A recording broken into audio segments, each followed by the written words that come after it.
Doctor Yunus সাহেব, আমি আপনাকে অনুরোধ করব নির্বাচন দেওয়ার আগে বাংলাদেশে গত ১৬ বছর যা কিছু হয়েছে আপনার মাধ্যম দিয়েই আপনি সমাধান করার চেষ্টা করেন। আমি বাংলাদেশের যারা বর্তমান দায়িত্বে আছে আমি তিনাদেরকে বলতে চাই যে আগুন লেগেছে, বাংলাদেশে যারা নিরাপত্তা বাহিনী আছে এবং যারা সচিবালয় পরিচালনা করেন তাদেরকে অবশ্যই দেখতে হবে যে কেন সচিবালয়ে আগুন লাগলো এবং কি কারণে। এটা কি কোনো রাজনৈতিক ব্যাপার?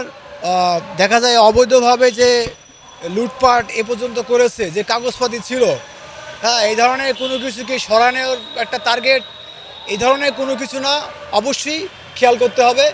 বর্তমান যারা দায়িত্বে আছেন আমি আপনাদেরকে অনুরোধ করব শুধু সচিবালয় নয়, বাংলাদেশের সব জায়গায় যাতে সুন্দরভাবে একটা নিরাপদ থাকে আপনারা সেই ব্যবস্থা করবেন। দল গঠন করেছে, আসলে আমি একটা বিষয় বলতে চাই, দল কিন্তু বাংলাদেশে অনেক, আপনারা জানেন দলের কোনো শেষ নেই আমাদের দেশে, আর বর্তমান তো আরও অনেক বেরিয়েছে।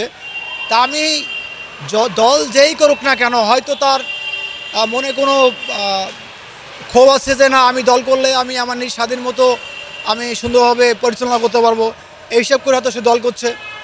দল শুধু করাটাই বড় কথা না, দলটাকে সুন্দরভাবে চালানো এবং যিনি দল যে উদ্দেশ্য করবেন সেই উদ্দেশ্যটাকে সফলতা করা এবং দেশকে সুন্দর রাখা, এটাই মূল বিষয়। ডক্টর ইউনূস সাহেব এবং বাংলাদেশে যারাই আছেন বর্তমান দায়িত্বে, আমি আপনাদেরকে অনুরোধ করব, নির্বাচন যেহেতু গণতন্ত্র দেশ, নির্বাচন তো অবশ্যই হবে, তবে নির্বাচন হওয়ার আগে আমাদের বাংলাদেশে বেশ কিছু কাজ রয়েছে।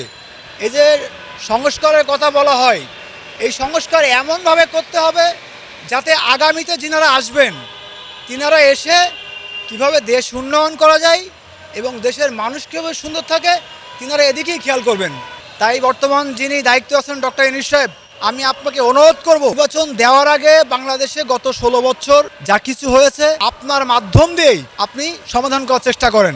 যে মূল বিষয় দেশের মানুষের দিকে খেয়াল রাখতে হবে।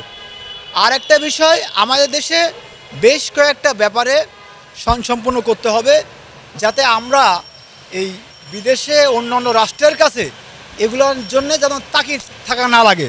তার ভিতরে এক নম্বর হচ্ছে খাদ্য। আমাদেরকে খাদ্য সম্পূর্ণ হতে হবে। আমি যিনারা বর্তমান দায়িত্বে আছেন তেনাদেরকে আমি অনুরোধ করব যে আপনারা চেষ্টা করেন, বৈদেশিক অনেক ফলের গাছ আছে যা বাংলাদেশের মাটিতে হওয়ানো যায় এবং যেগুলো বাংলাদেশের মাটি যেগুলো হয়, এই ধরনের ফল সরকারিভাবে সরকারি খরচায় বাংলাদেশে আপনার কোটি কোটি বিঘা জমি পড়ে আছে এখন, যেগুলো চাষ হয় না, সরকারি এবং বেসরকারি, এই সব জমিগুলাই পর্যাপ্ত পরিমাণ ফলে গাছ লাগান। আমি মনে করি এই ফল যদি 2 টাকা 1 টাকা কেজি হয় তবু সমস্যা নেই, আমরা জানবো আমাদের খাদ্যের জন্যে